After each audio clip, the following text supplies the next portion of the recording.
Ketua TP PKK Sumatera Selatan Tias Fatoni membuka acara Mersing Konser Gubernur Championship tahun 2024 yang memperebutkan piala bergilir PJ Gubernur Sumatera Selatan di Gria Agung Palembang.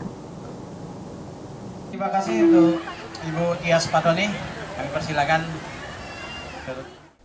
Bertempat di Gria Agung, Ketua TP PKK Sumatera Selatan sekaligus istri PJ Gubernur Sumatera Selatan Tias Fatoni membuka acara Marching Konser Gubernur Champion tahun 2024 merebutkan piala bergilir PJ Gubernur Sumatera Selatan.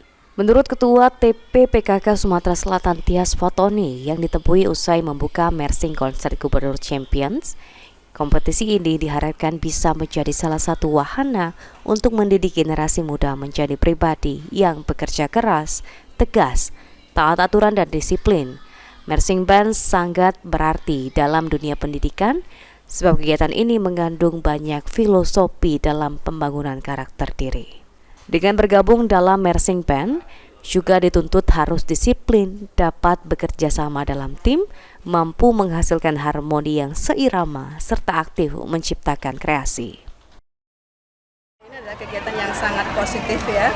Tadi saya sudah sampaikan juga bahwa ini kegiatan yang perlu didukung keberlanjutannya karena ini kan perdana ya. Nanti kalau kegiatan ini berjalan dengan baik, insya Allah akan berlanjut dari tahun ke tahun. Menjadi positif karena memang ini adalah pembelajaran dari dini. Ada adik-adik anak-anak kita yang masih TK, kemudian ada jenjang SD dan SMP sampai dengan SMP SMA kalau nggak salah seperti itu.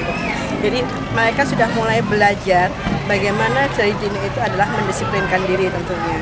Kemudian ketekunan mereka, kemudian juga kesabaran, dan ketika bertanding seperti ini adalah sportivitas yang kita ajarkan kepada mereka. Ini adalah nilai-nilai baik yang luar biasa yang tentunya harus kita dukung semuanya nih, ya kan? Seperti itu.